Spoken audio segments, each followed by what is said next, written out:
Live from 27 Boxes in the heart of Melville, this is brandlive.co.za. Good afternoon. Hello, fashion players and fashionistas. Welcome to this week's edition of the Fashion Blueprint. Happy to come chat all things fashion entrepreneurial.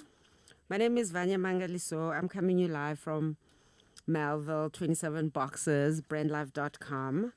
Rolling with my partner in crime, Tando Mangaliso. How are you, Mr. Mango? I am fine, my love. And I just want to say welcome to all the listeners.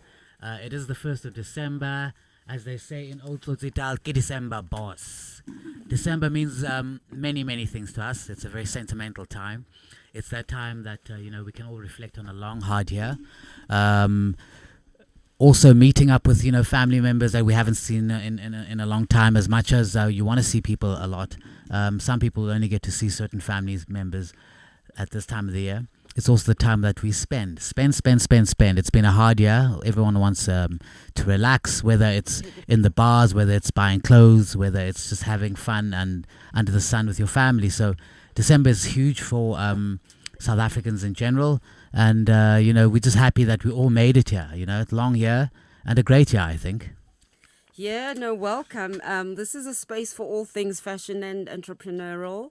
This is where we help to build brands. We are here to share and learn, I think, from other entrepreneurs. We'd love to hear how you are doing it in your fashion world. It is the end of the year. It is the crossroads for a lot of people. It's been a big week, never a dull moment in the world. From the real engagement to the missiles in North Korea. It's always going down. From the fashion world, we particularly celebrate the engagement of Prince Harry and Meghan, and the newly crowned Miss Universe, who is South African. These are all that was huge. amazing. I mean, very talented girl, represented and flew the flag and the brand South Africa sky high. And, it's just wonderful, a wonderful opportunity. Opportunities like this don't come that often. We haven't had too many Miss Universe. And I think as South Africans, we were behind her and everyone celebrated. Facebook, Instagram, all your social platforms just went crazy. Yeah, I think the name brand South Africa got so much mention this week. You can imagine it's going to go down the whole year. Everywhere she goes, wherever she is, you'll hear the name South Africa enough times. And I think it's really, really wonderful. It's a great opportunity for fashion. These are the opportunities that when we talk to young people, we say, when an event like that happens, how do you tap into it? How do you make, how do you benefit? How do you take it and put your own spin? How do you use it to advance what you're doing? Fashion is all about opportunities, really. Like I say, with the royal engagement, you've got now another fashion billboard, the new princess, beautiful girl, actress, already famous, understands the world of media and camera. So you can imagine we're all dying to see what she'll be wearing. Who do you think she's going to wear? Or is it still in the planning? Well, she's American. I don't know which American designer she'll wear. Maybe she'll go European. But what is really amazing, I think it's nice when they you represent design of your country. Kate wore Alexander McQueen for her wedding. And we all know what happens if you don't wear your local tradition. Your local designers. You ask the former Mrs. Sarkozy, who wore Prada to the inauguration of Sarkozy. Things didn't go so well now, did it? No, and no, that was I'm a faux joking. pas, isn't it? But I mean, we notice the fashion world does stop to take a notice if you wear appropriately. Same way that someone like Michelle Obama wore a lot of Oscar de la Renta and also a lot of budget stores. Yeah. That's a beauty about it because she could move between your Oscar de la Rentas and your Topshop. Yeah, that's it. So you spoke about the crossroads, it being December, it being a time of reflection. And in the world of fashion, today our topic is going to be education in fashion. As you know, it's always education, which leads to jobs. Well, yes, as it is the end of the year, you've got a lot of people reflecting, thinking about all sorts of things that they need to be doing next year. People are planning. And I suppose the question you ask yourself is, am I adequately prepared to take on the challenges? Today is the last day for most schools. So parents also have to make those decisions about going forward, where to take their kids to next year. Should they go into fashion or not? There's obviously a perception that, there is a lot of money in fashion, but it's just not working out so well at the moment. If you want to be rich, maybe fashion is not the way to go quickly. But I think the fact that it's not sufficiently integrated, it also shows that there's great potential. So I think, when you talk careers, the question is, it's not whether you can make money in fashion or not, are you ready to take advantage of the opportunities? Is our education system preparing us?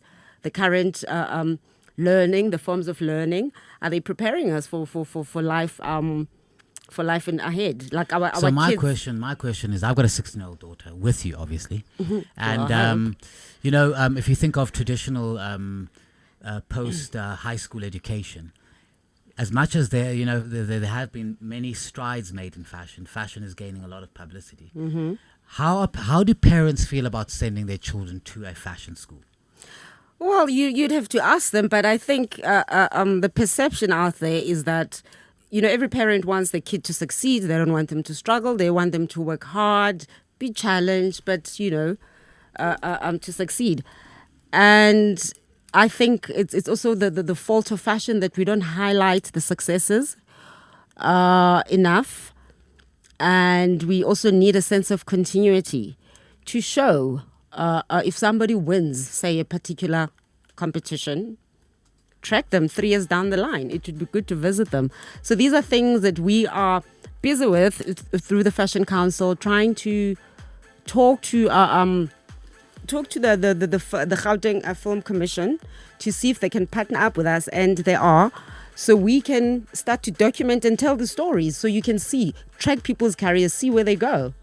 Right, and in terms of the institutions themselves, if you're based in South Africa, where would the best place be to go for fashion? If you think of traditional universities, everyone knows where a lawyer goes to, everyone knows where a doctor goes to, but where are the fashion schools? And I just want you to hold that thought, because we're going to an ad break right now. But I just want you to come back. When we come back, we'll discuss where one can go and apply for, a decent education and start their career in fashion, basically. And I suppose what makes a decent fashion education? Yeah. Making a bold statement yet blending into the surrounding suburbs of Melville, 27 Boxes is a realization of edgy design and practical implementation. A radical departure from the shopping malls of our generation, yet not a return to the high streets of our youth. 27 Boxes showcases the best of a shopping centre set in a garden, surrounded by the bohemian suburb that is Melville. 27 Boxes, shop, play, eat. You're listening to brandlive.co.za. An industry first in the world of internet radio. Not only are we an internet radio station, we are an internet radio platform for your brand. So why not expose your brand to potentially thousands of listeners and improve your customer relationships and brand equity with podcasts and live broadcasts? Be sure to check brandlive.co.za for more information. Brandlive.co.za, harnessing the power of internet radio. Beat machine. Music Spirit.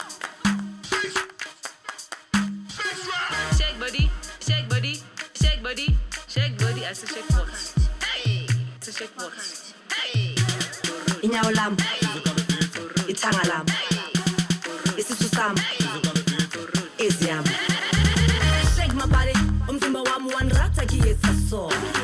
Shake my body, umzimba wami wanfila kiyetsa so. Shake my body, umzimba wami wanratha kiyetsa so.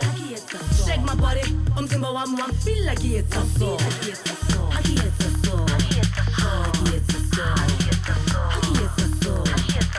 kiyetsa so. Jima mtwana, move your hips side to side. Goba, goba.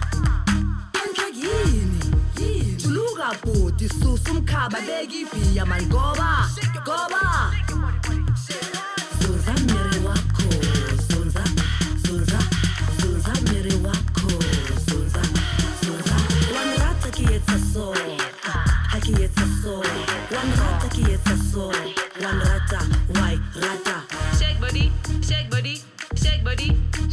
as a check box. Hey, it's a check box. Hey, root. Hey, root. Hey, root. Hey, root. Umama mungizale ngani wona lo mzimba umama mungizaleleni wona lo mjivo umama ukuzale ngani wona lo mzimba umama ukuzaleleni wona lo mjivo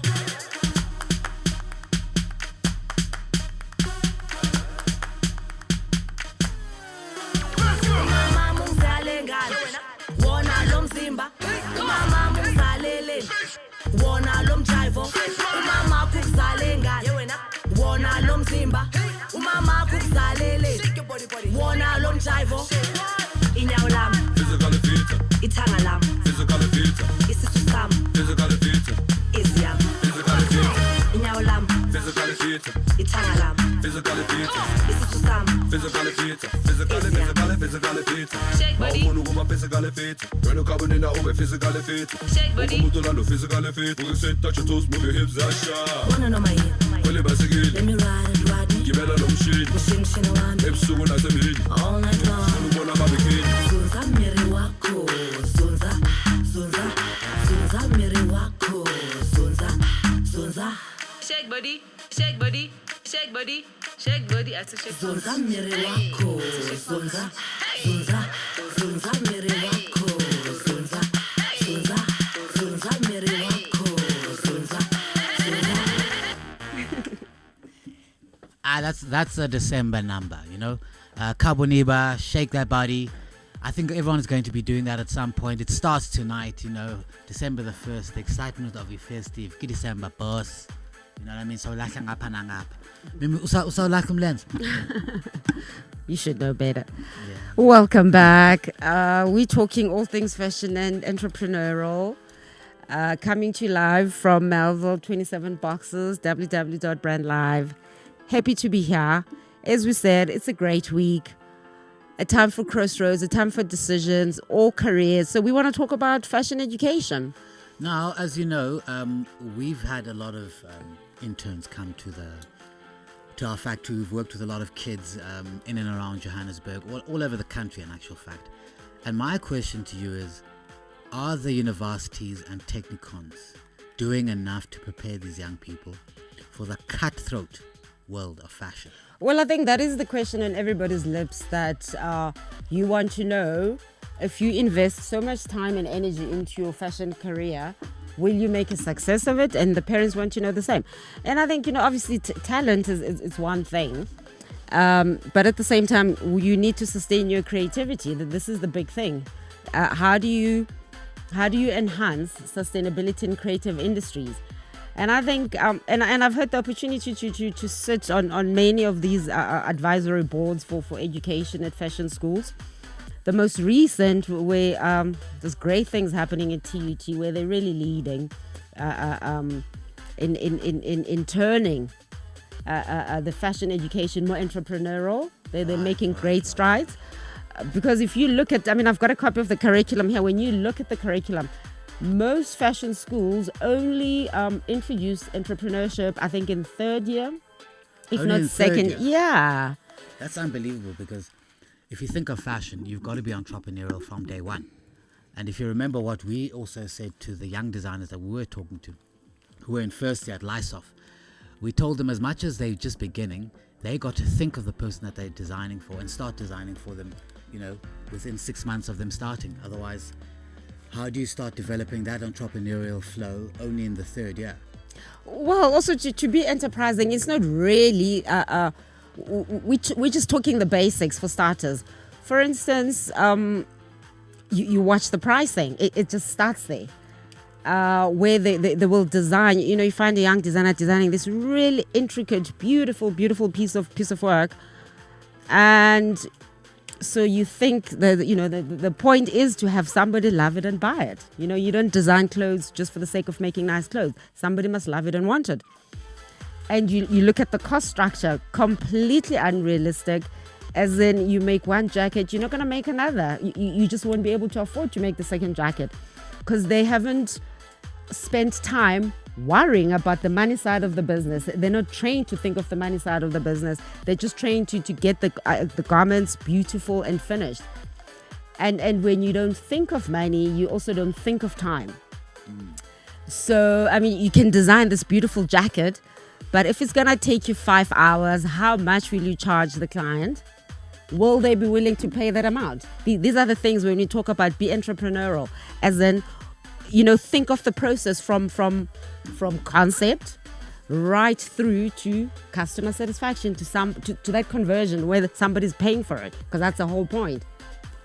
So what we are saying is, my advice, like you've seen some of the fashion schools we've been to overseas where you won't even be allowed to enroll if you've never worked.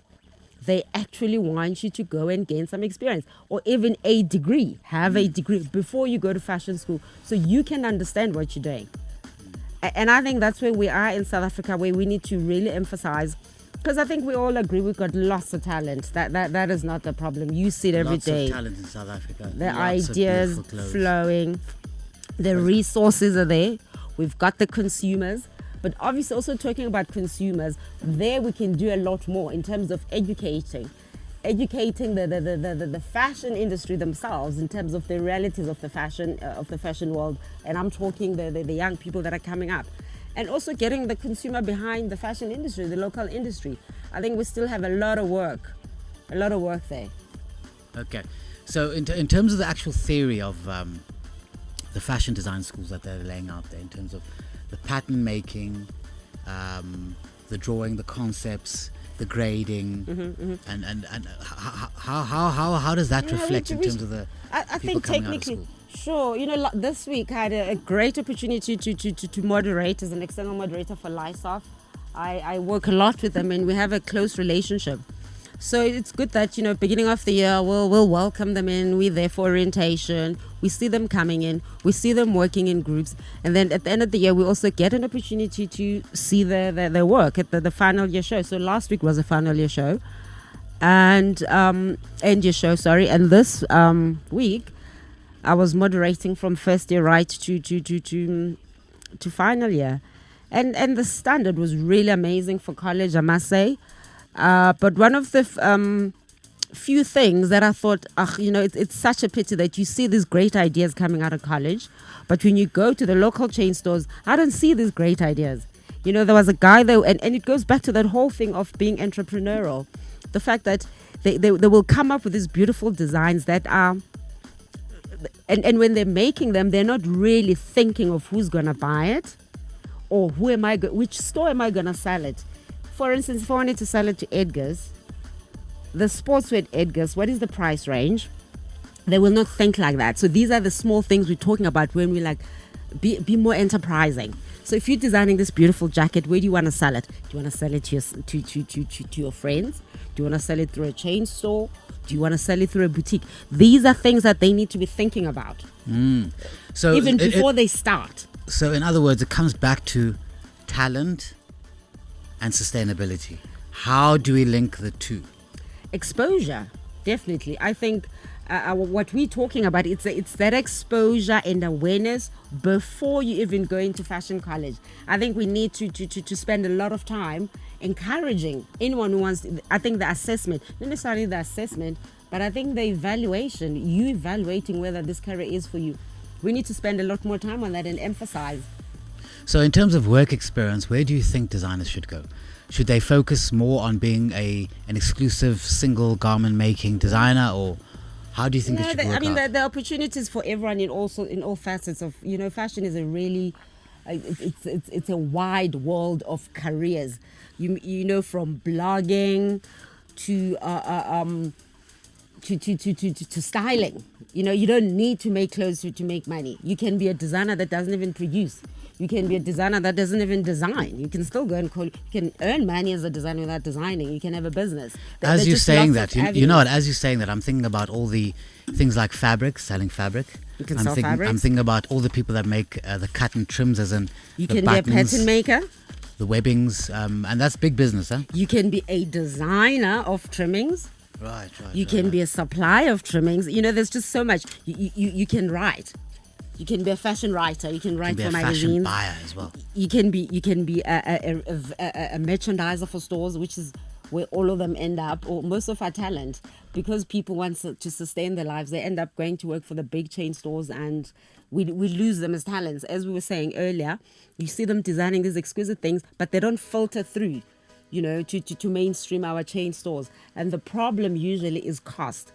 That yes, they design these beautiful things, but they don't spend enough time, I suppose, focusing on the business side of it. How much? How long? Because at the end of the day, if you're taking it to any big retailer, they want to know how much, and those are the things they want. And that's what ultimately determines whether the relationship works or not. Whether you're selling through a chain store or you're selling for yourself, you just need to think like that. We all need to be more enterprising. If you think small businesses account for half of the world's employment. And the only way we are going to be able to get out of a 1.4% GDP growth in the country is through small businesses and SMMEs. Are those really the figures that we're projecting? Yeah, no, it's very depressing. It's 1.4, I think, projection for 2018. And Kenya's sitting around 5%? Yeah, well, all emerging markets are sitting between 3 and 7%, just depending on where you are. If you think of India is sitting at 7%, the whole of Asia is sitting at about 5-6%. And government can only do so much. We have a lot to do. Yeah. I think we have a lot to do, and a lot of it does rest on the entrepreneurs. Entrepreneurs need to create jobs. Government cannot create jobs. Government can facilitate. They can create the right climate, the right environment, but we need to get up there and do it for ourselves. So to all the young entrepreneurs, you are able to create wealth for yourself by employing people. So think of it like that. Oh yeah. Jobs and wealth creation, I guess they will go hand in hand. brandlive.co.za. Have you ever thought about the power of social media? Social media has the power to make your business grow. Grow! Yeah. Why don't you let us manage your social media? Because our business is to see your business grow. Visit us at www.beastownmedia.co.za.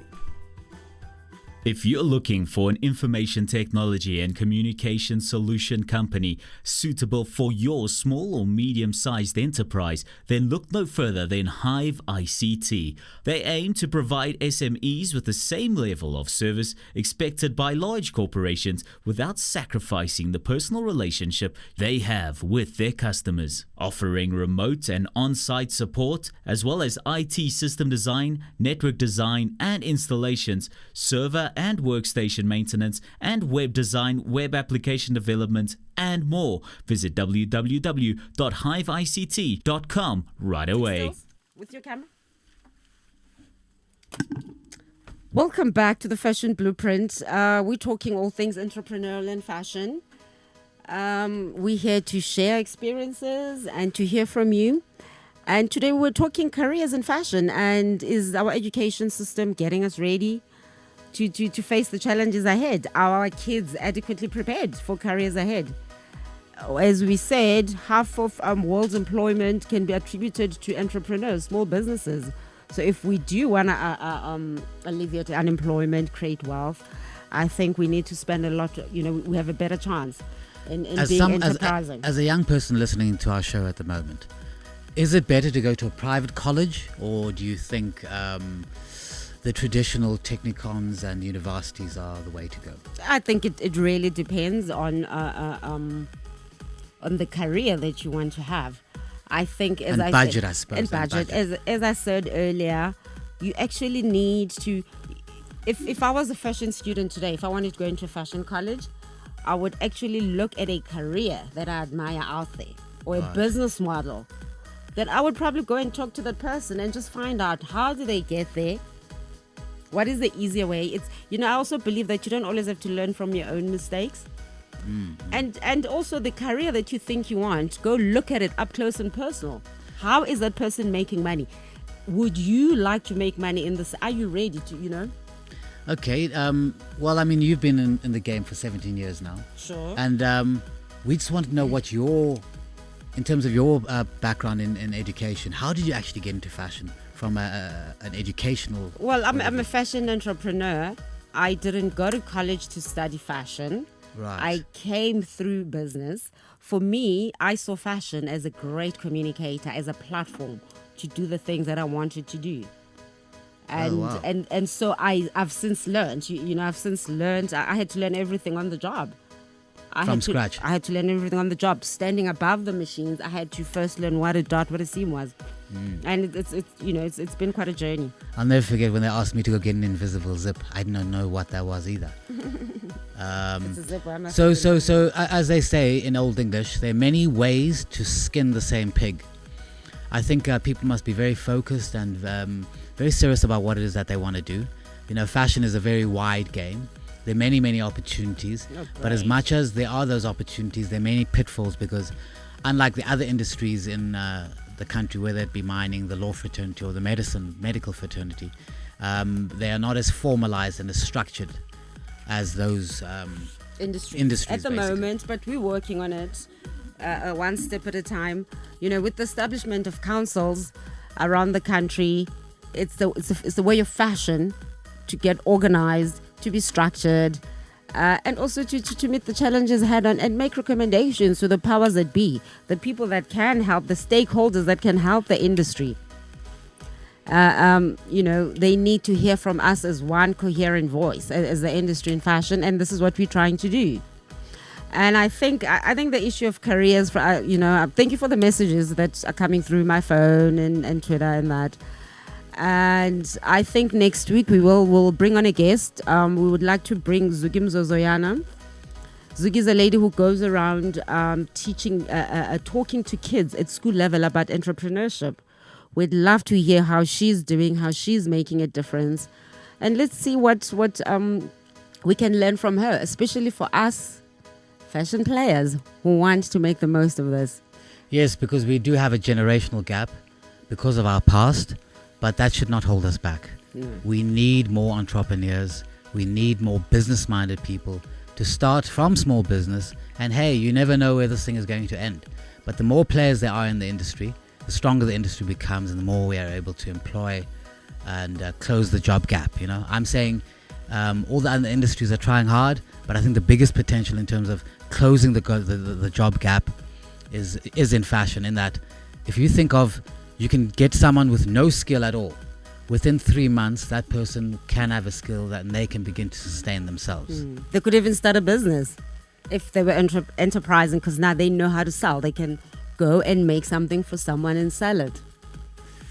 Word is bond. Let's sell our clothes. Let's wear our clothes. Let's be South African, I remember traveling throughout Africa and even the Far East. As soon as you get off the plane, you know that you are in Japan. You know that you are in China, or in Ghana. Things or are in Nigeria. changing. Did you see the latest Victoria's Secret fashion show? Really amazing. The Masai piece, the beaded stuff was on full display. Really incredible stuff. I think South African fashion is making strides. The question will always be, are South Africans and Africans making money from it? I think that is the big question. The fact that is it out there in the world, is it good enough? It's neither in here nor there. We've seen from the 60s when Dior and them took inspiration from Africa that African fashion is great. Beautiful things they've done. So we know that African fashion is great. It works. I think the question is, can we make money? How do we monetize? How do we take what we have, what is uniquely South African, and contribute to the world? So Africa has also one big fashion destination. We need to get on that map. When it says London, New York, Milan, Johannesburg. There Johannesburg, you go. baby. We need it there. Or Cape Town. Anyway, signing out live and direct from 27 Boxes on Brand Live Radio. It's been a fashion experience, a fashion explosion, and let me tell you, this is our third show. Write to us. Thank you very much. Write to us. We'd and love hit to us up. hear what you'd like to hear more of. We'd like to hear how you're doing it in your world. Share with us. We'd like to learn from you, learn with you. Let's do this, fashion players. Let's do the fashion blueprint for South Africa and hopefully export it to the rest of the continent and the world. Thank you. See you next week. Thank you, Sabulela. Happy December to everyone. Ralocha. You're listening to brandlive.co.za. an industry first in the world of internet radio. Not only are we an internet radio station, we are an internet radio platform for your brand. So why not expose your brand to potentially thousands of listeners and improve your customer relationships and brand equity with podcasts and live broadcasts? Be sure to check brandlive.co.za for more information. brandlive.co.za, harnessing the power of internet radio.